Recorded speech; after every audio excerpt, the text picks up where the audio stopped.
Saudara, pasca ditetapkan menjadi tersangka atas kasus asusila, ex-Kapolres Ngada AKBP Fajar Widiadharma akan menjalani pemeriksaan atas kasus pidana di Polda NTT.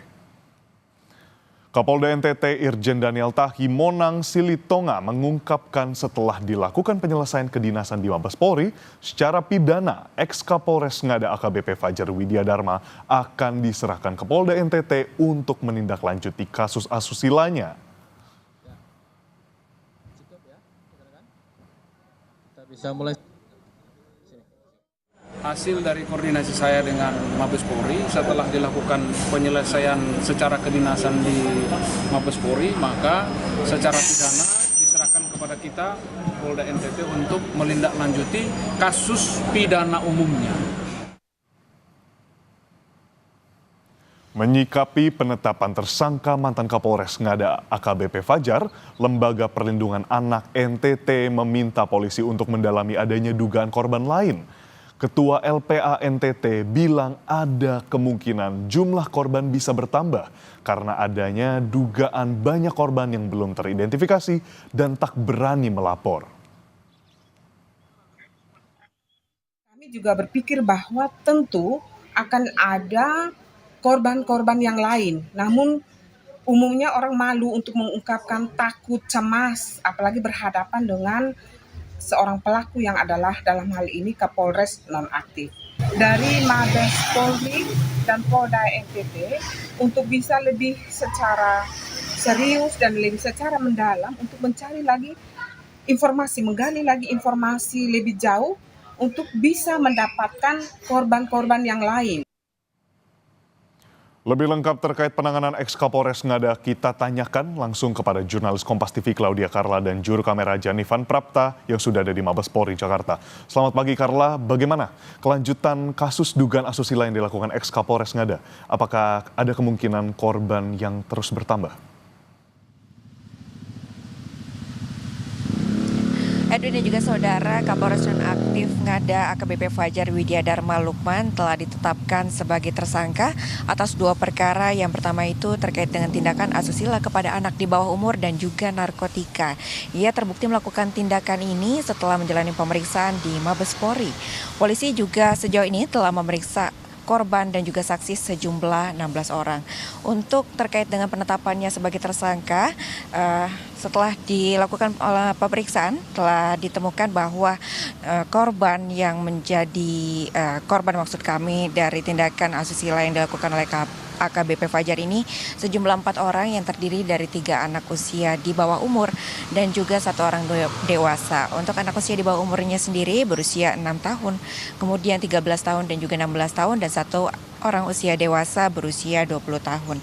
Tidak hanya itu, AKBP Fajar ini juga tidak hanya melakukan tindakan asusila, namun ia juga merekam kemudian menyebarluaskan video tersebut. Dari hasil pemeriksaan, polisi juga telah mengamankan sejumlah barang bukti, yaitu hasil visum dari korban, kemudian compact disc yang berisi rekaman kekerasan seksual yang dilakukan oleh AKBP Fajar ini kepada korban, sejumlah 8 video, lalu kemudian ada baju korban dan juga dokumen pesanan kamar hotel yang dipesan oleh AKBP Fajar yang dilakukan pada 11 Juni 2024 di Kupang. AKBP Fajar kini telah ditahan di rumah tahanan Mabes Polri hingga proses penyidikan selesai dan kemudian sebenarnya AKBP Fajar ini juga telah ditahan sejak tanggal 24 Februari 2025. Lalu terkait dengan lanjutan dari penyidikan ini, meski penetapan tersangka telah dilakukan oleh Mabes Polri, namun nantinya untuk penindaklanjutan terkait dengan tindak pidana AKBP Fajar ini akan dilakukan oleh Polda NTT. Dan saat ini Polda NTT telah mendalami terkait dengan dugaan seorang wanita berinisial F yang diduga ia menjadi penyedia anak usia di bawah umur yang dipesan oleh AKBP Fajar ini. Diduga wanita berinisial F ini merupakan salah satu penyedia dari anak usia di bawah umur dan juga yang mengantarkan anak usia di bawah umur tersebut ke hotel yang telah dipesan oleh AKBP Fajar. Kemudian setelah dilakukan Maksud kami setelah dilakukan penyelesaian secara kedinasan, nantinya AKBP Fajar ini akan diserahkan ke Polda NTT untuk kemudian ditindaklanjuti kasus pidananya. Selain dengan kasus pidananya, AKBP Fajar juga akan diproses untuk etiknya sendiri, karena dari penyelidikan melalui kode etik oleh Wappruf ditemukan Kapolres Ngada ini telah melakukan pelecehan kepada anak di bawah umur sebanyak 3 orang dan 1 orang usia dewasa, dan telah terbukti melanggar kode etik polisi dengan pelanggaran berat, sehingga akan dikenakan pasal berlapis Jangto PB 1 2003 tentang pemberhentian anggota Polri yang nantinya akan berujung pada pemberhentian AKBP Fajar ini sebagai anggota Polri. Rencananya sidang etik ini akan dilakukan pada tanggal 17 Maret 2024. Dan tadi seperti yang saya sebutkan terkait dengan status tersangkanya ini atas 2 perkara. Yang pertama terkait dengan tindak asusila, namun juga ternyata setelah dilakukan pemeriksaan dan tes urin kemarin itu telah ditemukan bahwa ternyata hasil tes urin ini AKBP Fajar telah positif mengonsumsi narkoba. Nantinya polisi akan mendalami juga terkait dengan penggunaan narkoba yang dilakukan oleh AKBP Fajar tersebut. Edwin, kembali ke studio.